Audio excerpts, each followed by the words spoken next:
If someone walked up to you on the street and offered you the best meal you could ever ask for, would you take it?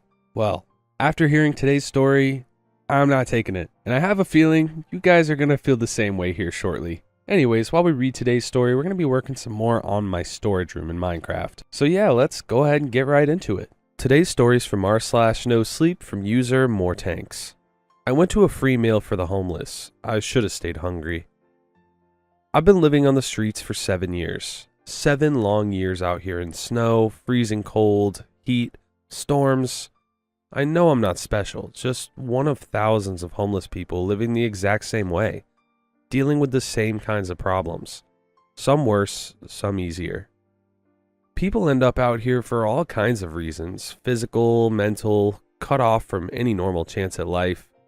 From being just another average person who goes to work on Monday and barely does more than sleep until Friday. Just one of many. 7 years ago, my life fell apart in the span of a single month. One day I was stressing about work, the next my mind just shut down.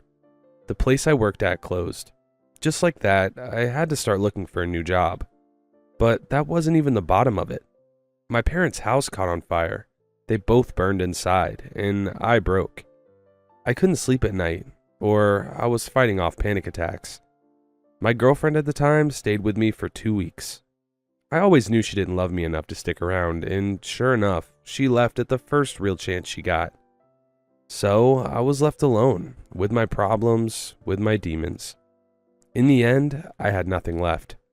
Just a bag of personal belongings, untreated PTSD, and a mild paranoid personality disorder. That's how I ended up out here, with nothing. So I sat out on the street. Over time, I completely shut down. I didn't trust anyone or anything. Being alone out here felt better. At least I could rely on myself. Lately, since the weather's been better, I've been spending my mornings sitting in a nearby park. It's close to the underpass where I sleep at night. The quiet, tree-filled park calmed me down, especially during the day when most people were at work. Just a few old folks walking around, a couple of moms with their kids. I watched the birds. A few magpies and pigeons pecking at the ground. The whole thing felt like some kind of modern still life painting. That's when he walked up to me, broke the moment, the soft sunlight warming my face. My hand immediately slid to the dull pocket knife I keep in my jacket. Don't even remember where I got it, never actually used it, but I liked knowing it was there. "Good afternoon, my friend," the stranger said the second he stepped up next to me. The sunlight was too strong, I couldn't see his face, but his clothes, bright white, spotless. The complete opposite of my worn-out jacket and jeans that looked like they were 100 years old. "What's your name, my friend?" he asked, and sat down right next to me. I couldn't even speak. What the hell was this guy doing? I'm a dirty, stinking homeless man.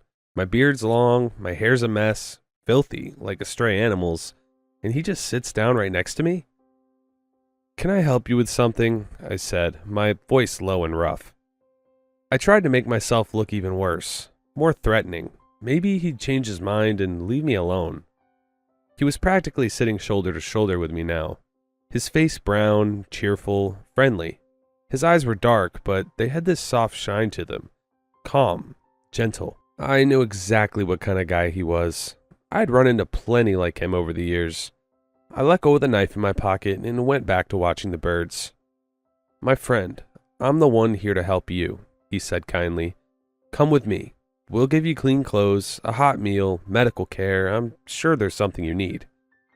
"Who are you with?" I asked dismissively.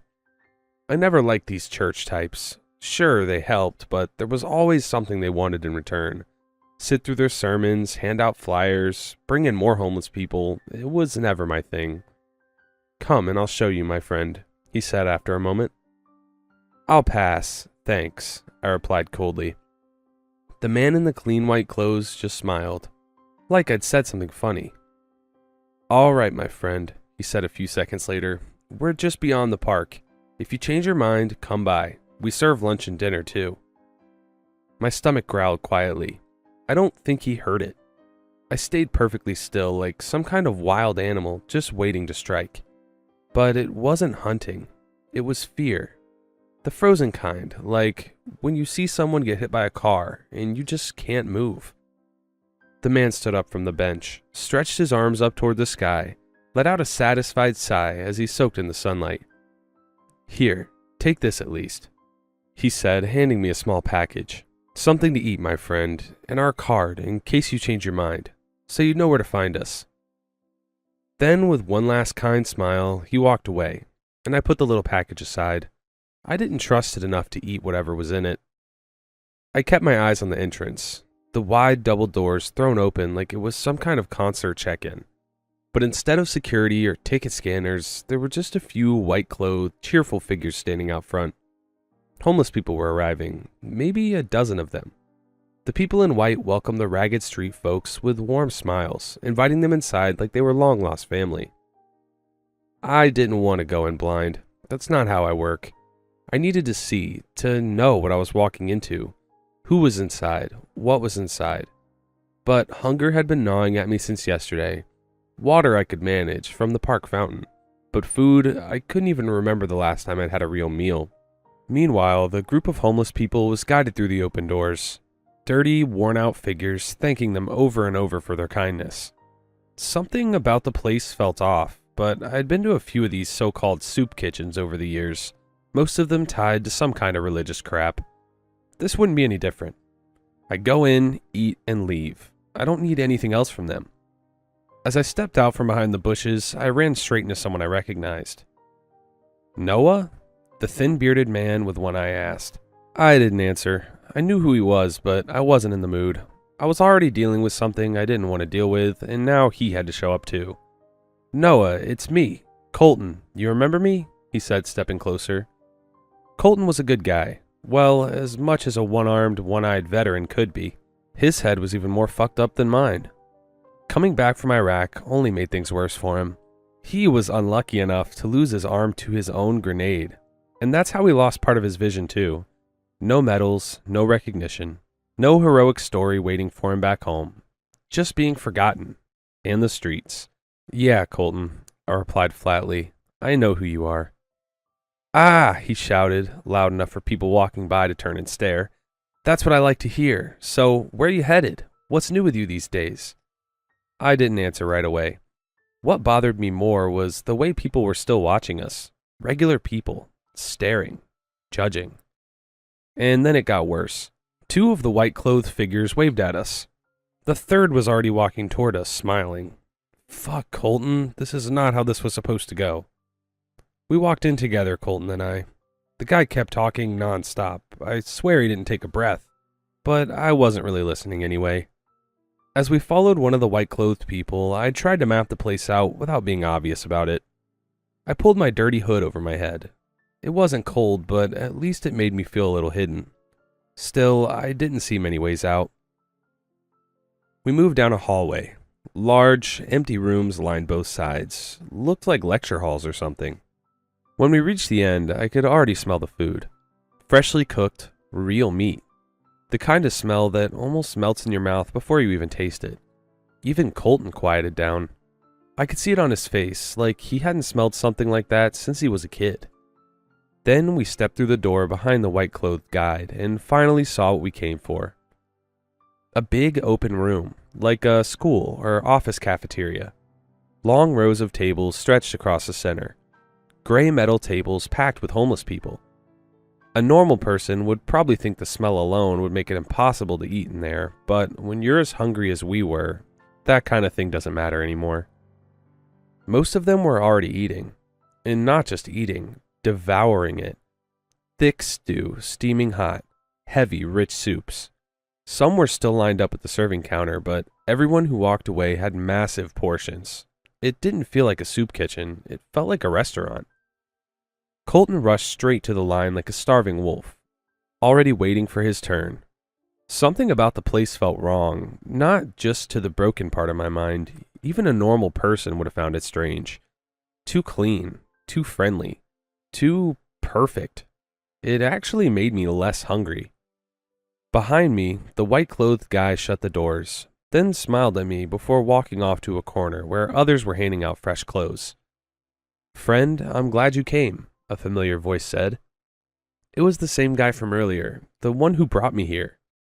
I could see his face better now than I could in the sunlight before. Just an average young guy. Clean, normal.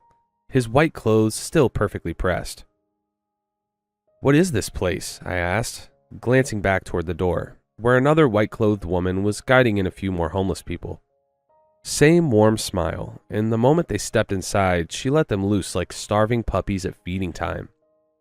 "Friend," the man from the park said, "this is love. You get food and clothes, just like I told you. The Prince's Church keeps its word." "The Prince? Church?" I looked at him suspicious. My thoughts were racing.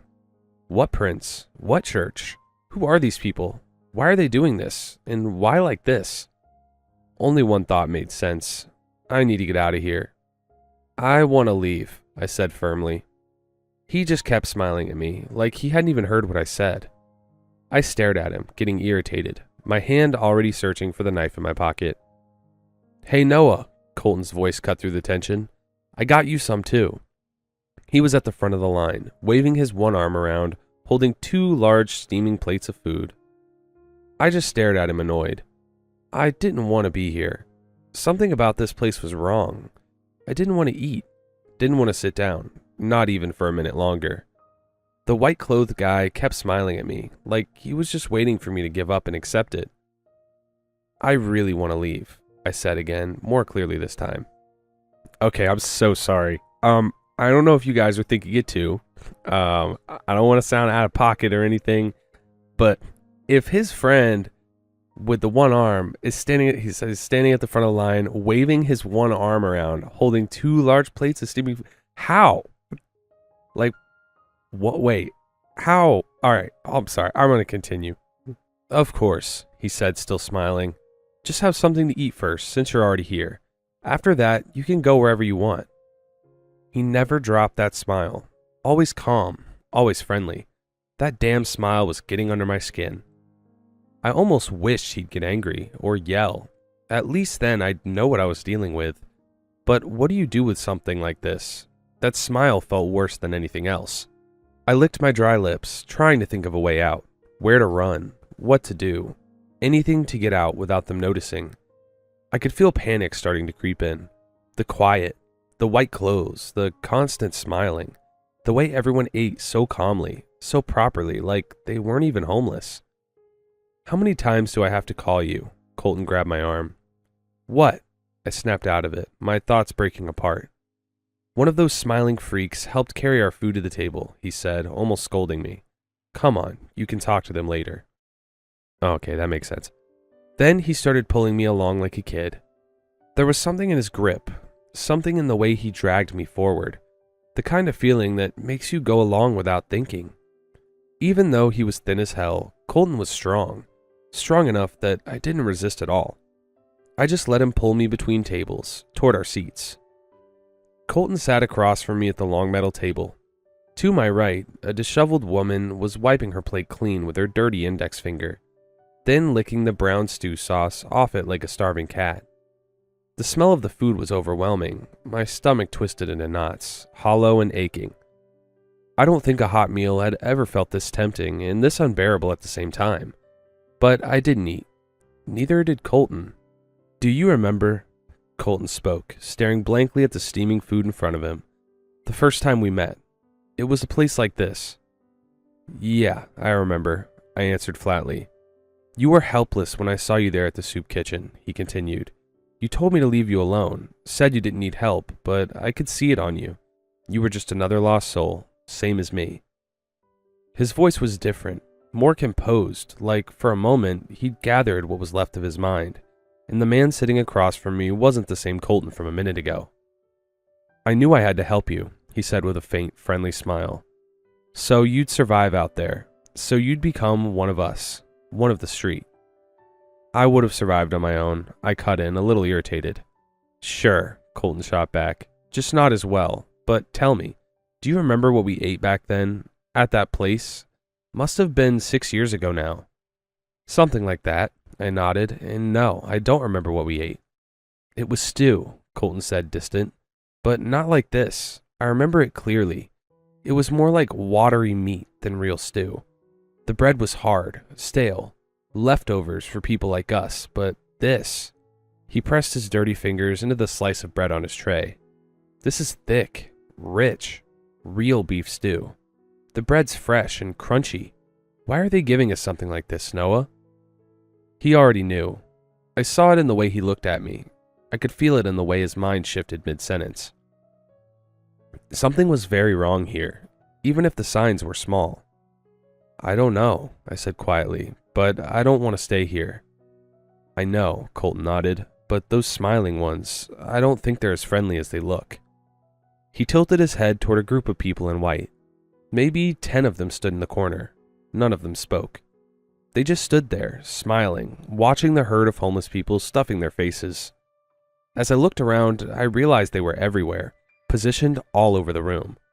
Not moving, just waiting, like machines waiting for a command. Noah, Colton leaned in closer, pretend you're eating. I think they're watching us. As if he'd sensed it perfectly, a shadow appeared behind me in the overhead lights. Don't you like it, friends? A young woman's voice asked. I turned slightly. A short-haired brunette stood behind me. Her smile was wide, her white shirt stretched over her soft, round figure. Her teeth were clean, perfect. She reminded me of someone I used to work with, back when I still had a normal life. Of course we do. Of course. Colton answered immediately. It's just, my tooth hurts. It's hard to chew. The woman didn't seem to process what he said. She just kept smiling, waiting. I knew what she was waiting for. I scooped a large spoonful of thick beef stew. I couldn't remember the last time I'd seen or smelled anything like it. The aroma was incredible. The meat looked clean and real. This was the kind of food people paid for in actual restaurants, not something handed out for free. I brought the spoon to my mouth and took the bite, reluctantly. The taste hit instantly, the soft meat melting between my teeth, the rich sauce flooding my mouth, but I didn't swallow. I kept it there, chewing slowly, pretending. The woman gave me a cheerful nod, then walked away. It took everything in me not to react. My body begged for it, screaming at me to eat, but my mind was louder. I spat the food out as soon as she was far enough. Well, Colton asked immediately, how is it? Heavenly, I said, licking my lips, but there's something off about it. I can't explain. Like it wasn't made for us, Colton said, almost reading my thoughts. A tray slammed down to my left. An older man, bald, wrinkled, sat beside us. His clothes hung off him in rags. One of us. He didn't say a word, just started shoveling food into his mouth. I watched him. So did Colton, squinting with his one eye. The man's eyes widened as he ate. Faster, faster. His pupils dilated, his breathing turned ragged. He was practically choking as he stuffed himself. He didn't pause once. If he could have, he would have drowned himself in that food. Colton didn't speak, just kept staring at me with that half-lidded eye. Excuse me, a voice suddenly rang out. At the entrance of the cafeteria, a white-clothed figure stood with a microphone. Tall, thin, wearing a one-piece uniform, different than the others. Now that everyone has received their food, he said, and you've eaten your fill, we would like to ask something in return. He paused for effect, scanning the crowd. We ask that you listen to the revelation of the God who has given you this meal. Please listen to the sacred words of the one true Son of the heavenly King who has come down to earth. Please listen to the Prince. Silence filled the room, but not the kind of silence born from fear. It felt eager, like everyone had been waiting for this moment, like the food wasn't even the reason they were here. Noah, Colton tapped my hand lightly. Whatever happens, stay calm. The cafeteria kitchen doors burst open. The double doors were pulled wide by two figures in white. My heart was pounding, my mind scrambling, trying to guess what was coming next. How do you stay calm in a situation like this? How do you not completely panic? I don't think anyone could have been ready for what came through those doors. Two massive, half-naked men stepped out of the darkness of the kitchen. They wore only long white pants. Their upper bodies were muscular, covered in cuts. I was too far to see clearly, but the wounds looked old, healed over, like something had been carved into their skin. They carried long poles on their shoulders, stretching back into the darkness. Then more of it came into view. A throne, solid gold with a velvet seat. And on that throne sat someone. The figure was wrapped in long white cloth, the kind of fine fabric kings used to wear in old paintings. He waved his hand like a ruler greeting people. He wore a thin, silver chain glove. His face was hidden behind a silver mask, like the ones ancient kings or pharaohs wore, except this one didn't have a human face. It was a lamb. A polished, shining lamb's face stared back at us. There were no openings in the mask, no slits, no holes like a death mask. Whoever wore it shouldn't have been able to see or even breathe properly. But that wasn't the worst part. The crown. That's what truly broke something inside me. Severed human hands cut clean at the wrists, woven together like a wreath, rising upward from his head. A grotesque, horrifying crown. The dried fingers stretched toward the ceiling like branches of a dead forest. I felt cold fear crawl up my spine. Every instinct in me screamed to pull my hood back over my head and run. Just run. Find an exit. Any way out. Anything. Just to get the hell out of here. "Don't move," Colton whispered. "Not even a little. Stay in character." I could see it on his face. He was terrified. His one eye twitching, restless. If he could, he'd run too. But there was no choice anymore. Because everyone else was completely still. Silent. Waiting for the ceremony to unfold, the prince was fully brought out of the kitchen. 2 more of those massive men carried the rear of the throne. All 4 of them had nearly identical markings carved into their bodies. Their faces looked almost the same too, like they'd been mass-produced. When they reached the tall man with the microphone, they gently lowered the throne to the floor. The thin, tall man immediately dropped to his knees and held the microphone out to Prince. The prince took it slowly, almost weightlessly. His white fabric drifted around him like smoke, like he wasn't entirely solid. "My friends, my followers," the prince spoke, his voice distorted, unnatural. "I have come among you once again." His voice, it filled the space. I don't know if it was the mask, but it echoed deep, too deep. I felt it inside my head more than I heard it, like it didn't belong to a human at all. "Kneel before me," the prince commanded, almost graciously. The crowd of homeless people stood up at once, like they were copying the same motion. Colton nudged me and we followed, dropping to our knees along with the rest. But something stood out. A few of them stayed seated. 2, maybe 3 people. Maybe they hadn't eaten either. "What the hell is this bullshit?" one of them snapped, jumping to his feet. "What is this, some kind of joke? You give me food and expect me to kneel to you? Screw you." The man was red-faced, swollen, clearly drunk or high. There were plenty like that among us, people who ended up on the street because of it. He kept yelling, cursing, waving his food around, knocking things over. "That's enough," the prince's voice rumbled through the microphone. "The unbelievers are not worthy of the meal. They are not worthy of salvation. Only death awaits them." "What the hell are you talking about?" the man spat back. And just like that, the prince was proven right. The people kneeling beside the man turned on him instantly, like animals. They grabbed him, beat him, dragged him down onto the table. One woman lunged forward, grabbed his head and yanked it back, and drove her filthy fingers straight into his eyes. The rest of it was swallowed by the crowd. Maybe that was a mercy. All I could hear was the screaming, the struggle, the wet, brutal sounds, the man shrieking like a pig being slaughtered. Colton didn't flinch. He just watched, waiting. A few moments later, it was like the rage had drained out of them. They pulled themselves together and calmly returned to their places.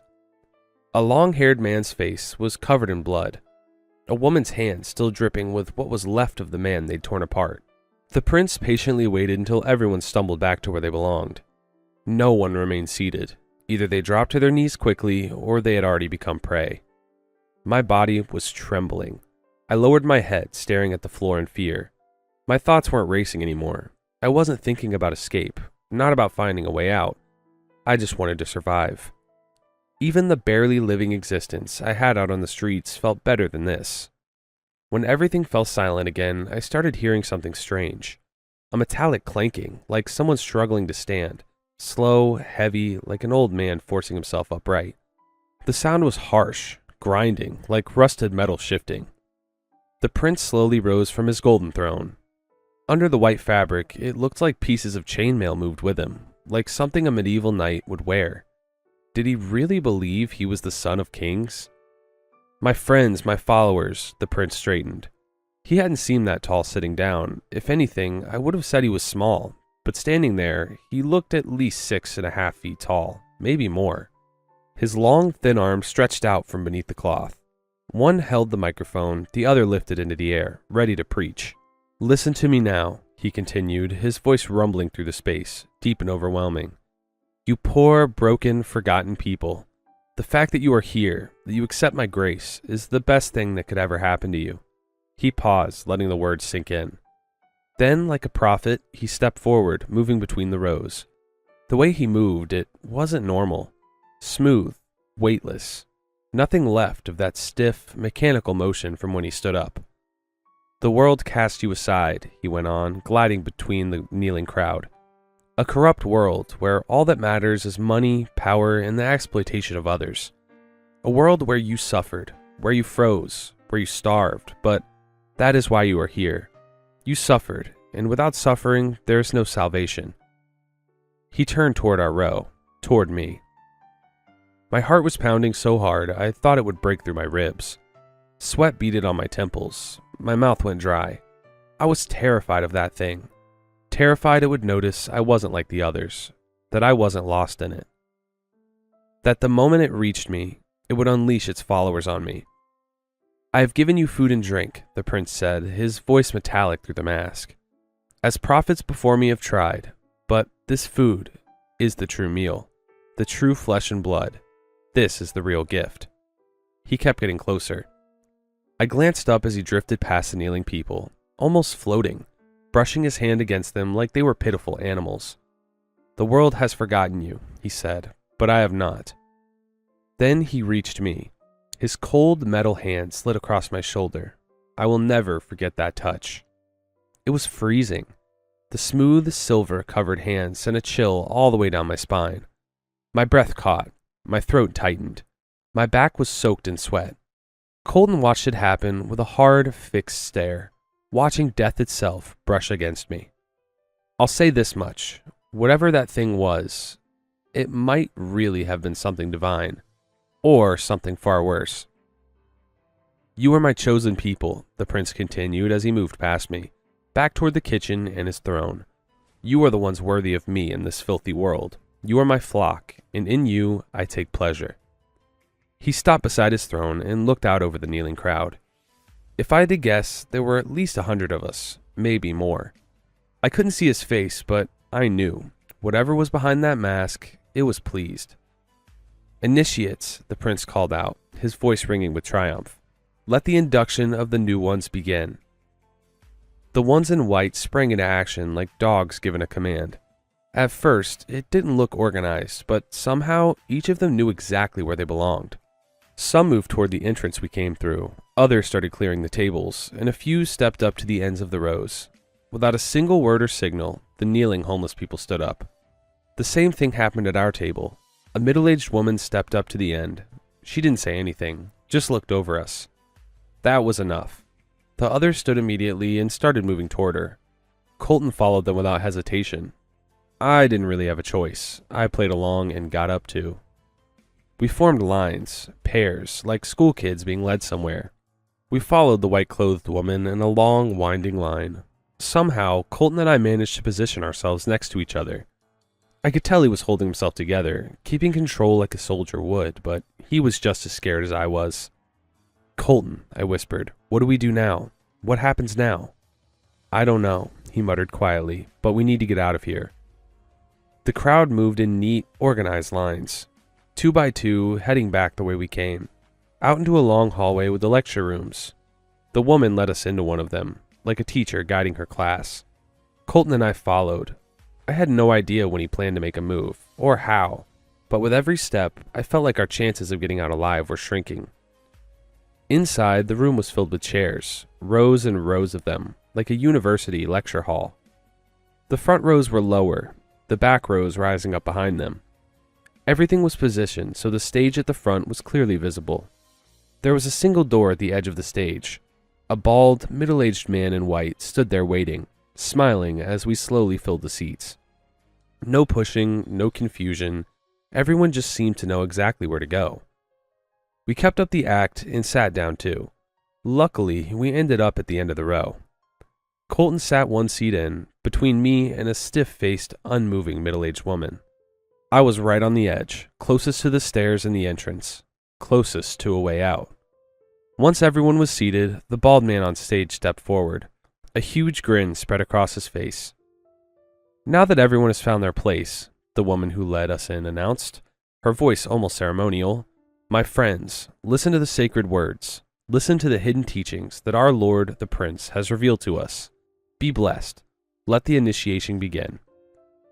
The bald man turned and disappeared through the door behind him. Only for a moment. Then he came back, and I swear, I wish I hadn't seen what he brought with him. He wheeled out a man in a wheelchair, if you could even call it a man anymore. The figure was naked. His arms were gone from the elbows down, clean amputations, old.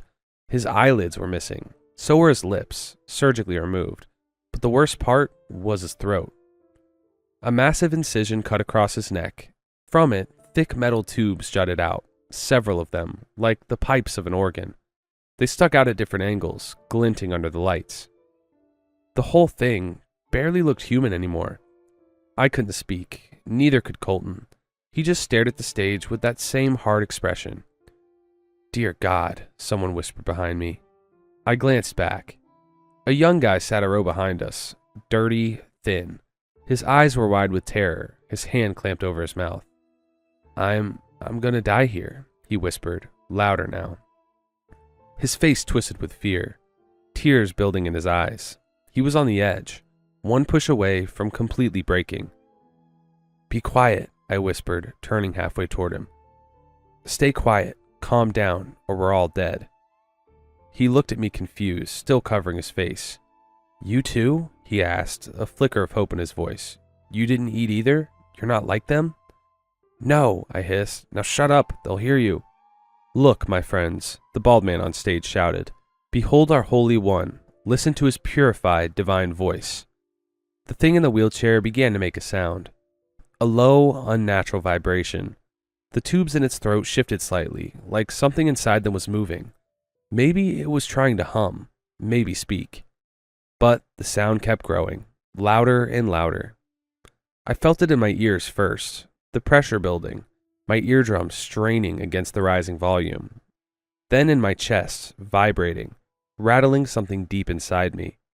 A sharp, splitting headache followed. But the others, they felt something else, something stronger. Almost all of them dropped into a trance at once. Their bodies began to twitch violently, heads snapping back and forth, hands clawing into the fabric of their armrests. Their legs kicked out uncontrollably, like they were having seizures, like they weren't even human anymore.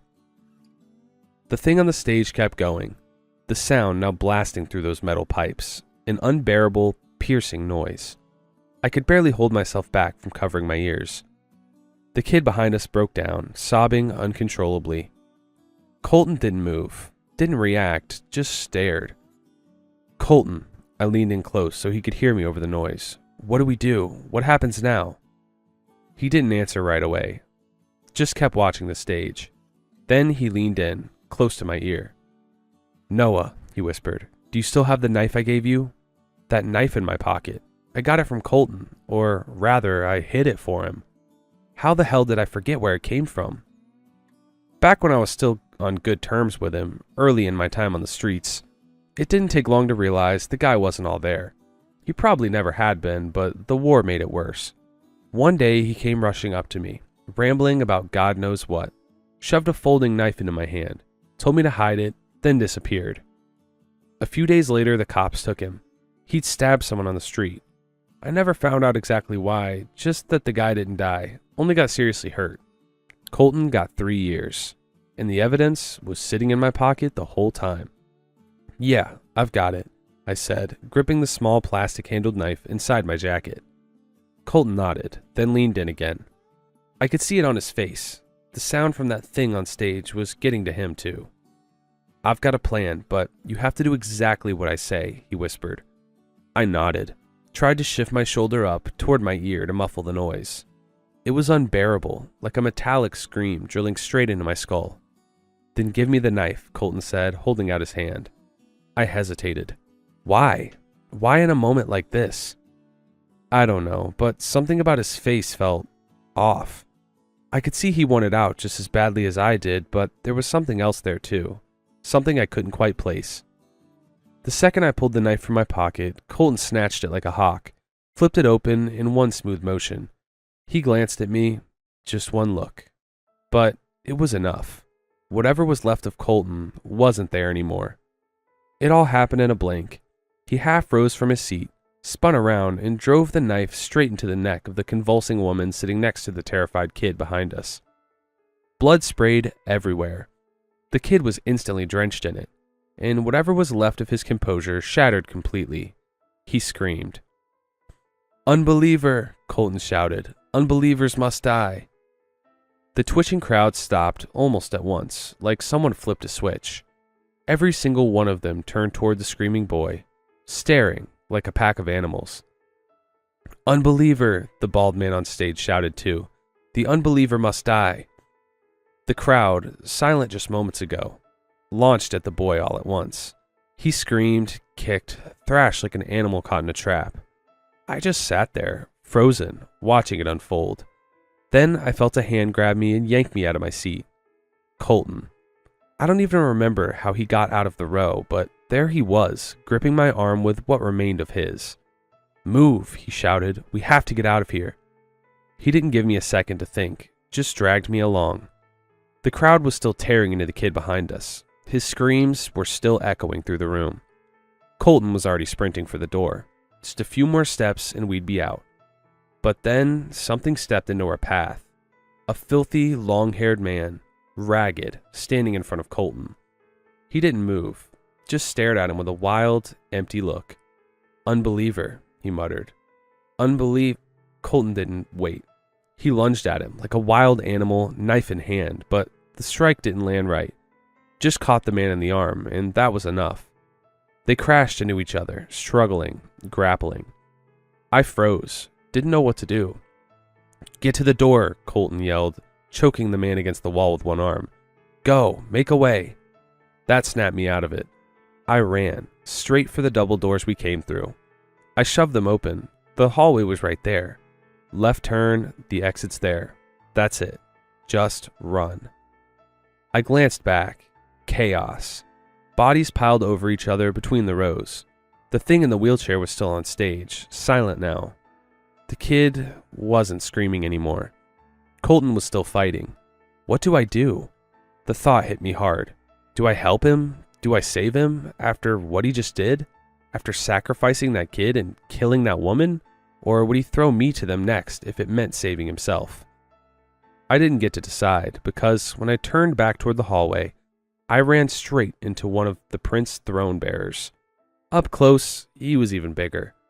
His entire body was covered in carved symbols and words I couldn't read. I didn't get a good look, didn't have time. He grabbed my hoodie at the chest and threw me into the hallway like I weighed nothing. I slammed hard against the wall. The next thing I knew, I was on the ground, dazed, looking up at him. And then I realized he wasn't alone. The prince stood behind him, floating, his white robes almost glowing under the lights, the lamb mask shining like polished metal in the sterile brightness. "Do not be afraid, Noah," the prince said, his voice ringing like metal. "You may yet find mercy in me." My body trembled. Even if I wanted to move, I don't think I could have. Then something crashed through the doorway behind them. Colton, covered in blood, clutching the knife. He charged straight at them. The big man reacted fast, but not fast enough. Colton drove the blade into his stomach.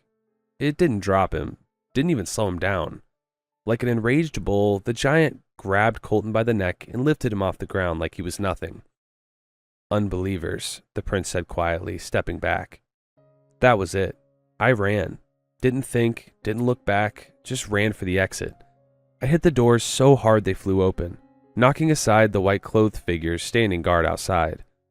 I just stopped for a second, turned back.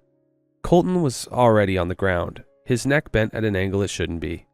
The giant was still standing, blood pouring from his stomach, the knife sticking out of him. And the prince just watched me. Through that silver mask, I couldn't see his face, but I swear, it felt like he was disappointed, like I had abandoned him. Then the doors behind them burst open. The crowd poured out, an army of the brainwashed, coming for me. So I ran. I ran as fast as I could. Through the night, through the half-sleeping city, straight into the darkness. I thought I'd run out of the world itself. Maybe I did. I left everything behind. Colton, the prince, my old life, all of it. I'm trying to put things back together now. Trying not to end up back on the street. Trying to live something that resembles a normal life again. But that day never left me. The fear never left me. I'm terrified that one day I'll turn around and see them behind me. That blood-soaked crowd, still chasing. Or one of those smiling figures in white. Or worse, that the prince will find me, because now he knows who I am. Wow. R.I.P. Colton. The one-armed, one-eyed veteran came through. I mean, I guess Colton kinda was like the reason he stayed there in the first place. So, full circle, but I mean, at least he sacrificed himself to get him out of there.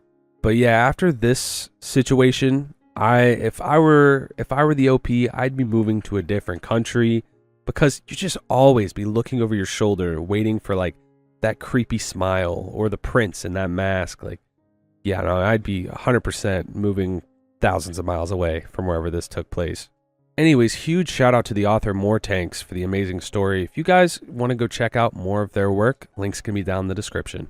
And also, as always, huge shout out to my channel members. Thank you so much for supporting the channel. If you guys do want to further support the channel, that link's can be in the description. However, it is not at all required, completely optional. With that said, I will see you guys tomorrow. Peace. Peace. Peace. Peace. Peace.